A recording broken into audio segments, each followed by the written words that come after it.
হবে নাকি মানুষ যন্ত্র নিয়ন্ত্রণ করবে নাকি যন্ত্র মানুষকে নিয়ন্ত্রণ করবে, সেই প্রশ্ন কিন্তু আমাদের থেকে যায়। একই সাথে আমাদের আমরা যখন ছোটকালে আমরা বলেছি, আমাদের মনে পড়ে যে বিজ্ঞান দিয়েছে বেগ, কেড়ে নিয়েছে আবেগ। মা কিন্তু সবসময় আবেগের জিনিস।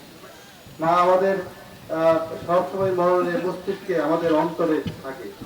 সেই মা যদি আসলে মা ছাড়া যদি কোনো সন্তানের জন্ম হয়, সে তো আসলে ন্যাচারাল মার সন্তান আর একটি কৃত্রিম মার সন্তান কিন্তু এক হবে না, এটা হতে পারে না।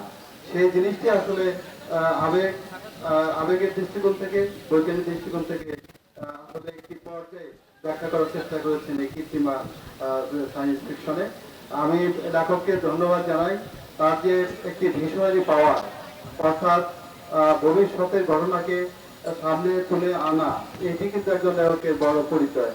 রবীন্দ্রনাথ, নজরুল, সুকান্ত অথবা যারা বিখ্যাত লেখক রয়েছেন, তাদের এই ভিশনারি পাওয়ার কিন্তু সবচেয়ে বেশি। তো কাজেই আমি মনে করি যে আমাদের টাঙ্গাইলের কৃতি সন্তান, আমি এখনই জানলাম টাঙ্গাইল সাখাওয়াত হোসেন মোগল, তার নামের মধ্যেও কিন্তু এক ধরনের অভিজাত ব্যবহার আছে, মোগল নামটি, যেটি আমাদের সাহেব মোহাম্মদ সাহেব বলার চেষ্টা করেছেন।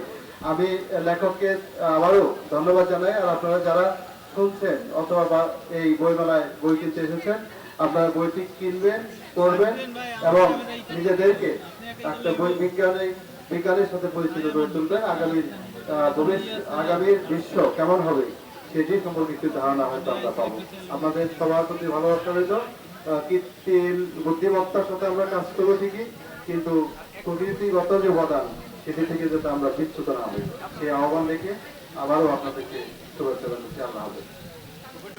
ধন্যবাদ গুরুত্বপূর্ণ এবং মূল্যবান বক্তব্য প্রদান করার জন্য। আরেকটি বিষয় আমি বলে দিচ্ছি আপনাদের, সাখাওয়াত হোসেন মোগল নামের শেষে কিন্তু মোগল আছে। আমাদের যে ভারতবর্ষে যে মোগল সাম্রাজ্য ছিল, সেই বংশেরই বর্তমানে উনি একজন।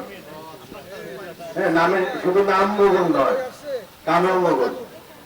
তো যাই হোক, এখন লেখক তার অনুভূতি ব্যক্ত করে এই অনুষ্ঠানটির সমাপ্তি ঘোষণা করবেন। সাখাওয়াত হোসেন মোগল।